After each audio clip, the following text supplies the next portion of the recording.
Hello everyone, Kati here. Today I want to show you some advanced tips for ArmA Reforger, especially the conflict game mode. I'm gonna start with some things about the radio.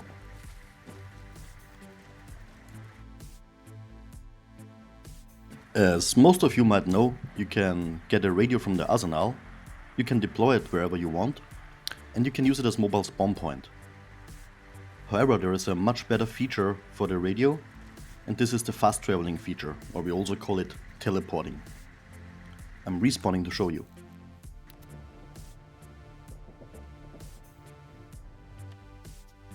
So you can see the radio has a limited amount of supplies normally, it's 100. And if you normally spawn there, as a normal spawn point, you will deplete the supplies. So I'm showing you something better. Go to your main operating base. You can spawn there fully equipped as it doesn't really matter. You will not use any supplies on the main operating base anyway. Now click on M, right mouse button, transport request, deployed radio. And now with this orange thingy you see on the map, click in the rough area where you are right now. So I spawned in the main operating base Illinois, and I'm clicking there. And you can see I'm teleporting right to the area of the radio. It's not directly at the radio, but approximately 50 to 100 meters in the area.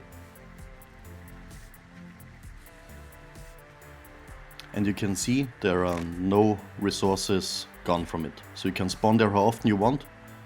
However, this is just possible once every approximately 7 to 10 minutes. Depends on your rank. Next thing is about capping enemy bases. So since the update 1.3, capping enemy bases takes quite a bit longer than you are used to maybe from before. However, you can speed up processes if you get close to this HQ tent I just showed you here. Imagine there is a circle of 50 meters around it. You and your colleagues who are just capping the enemy base should be in this circle of 50 meters to speed up the capping process. The more you are, the better it is. Another thing to speed up the processes is to dig down, disassemble enemy constructions. So if there's an enemy radio tower, enemy arsenal and whatever, the more you dig down, the faster you can cap it.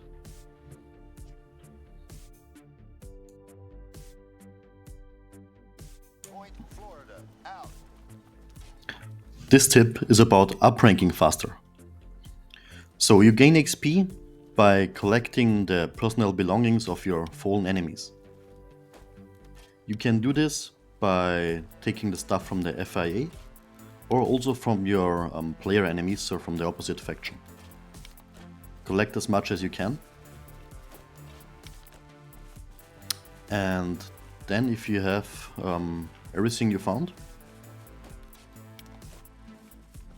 just head back towards the HQ tent or an arsenal. If you go to an arsenal, go on the right side of the two arsenals. And here in the right box you can open it, and with right mouse button you can hand them in. And you can see here, some of these personal belongings will give you a little XP boost. There are better ones, there are worse ones, and some give you nothing at all. However, still try to collect the stuff and hand it in so you speed up your process a little bit.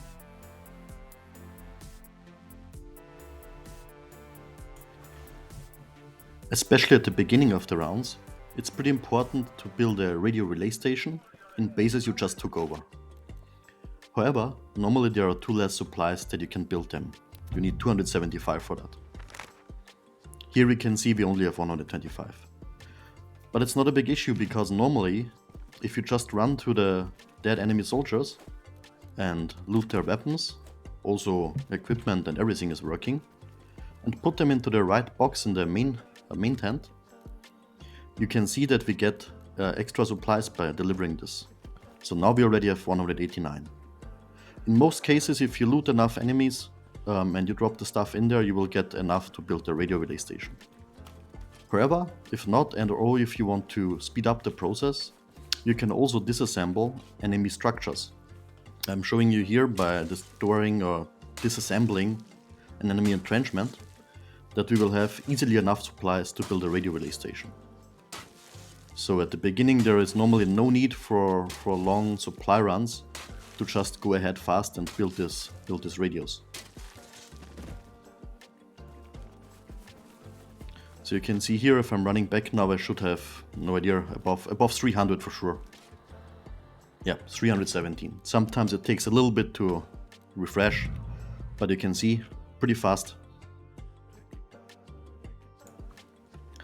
Next tip, use tracer ammo to light up enemy vehicles. So go to your arsenal and you can see here the tracer ammo for your current weapon. It's marked with these little tracer signs. Grab a few, and then you can light up enemy vehicles, including choppers, if you just shoot near the fuel tank. This might not work at armored vehicles, but at everything else it's pretty much working. Just a few shots are enough to inflame enemy vehicles. This is a very great way to shoot on enemy helicopters, if you use, for example, a machine gun. Next tip, on pretty much all vehicle stations, including helicopter ports, you can find unlimited supplies of these repair tools in the small little green boxes. You can use these little repair tools to extinguish the fire of pretty much every vehicle which is just burning. Just go in front of it and click F.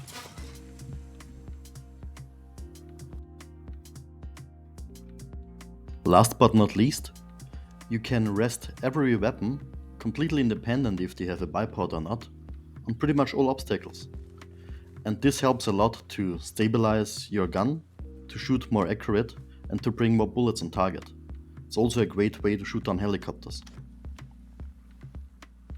Not just can you use every obstacle or every object, you can also use your colleagues. For example, ask one to crouch down, and then you can rest your weapon on their head or on their shoulder to shoot much more accurate. This is, for example, a great way if you take a machine gun and use some tracer ammo, as I told you before, to shoot down enemy helicopters. So, this is it already. I hope you enjoyed and you found something useful out of this video. If you did so, please don't forget to like and subscribe, and see you next time. Have a great day.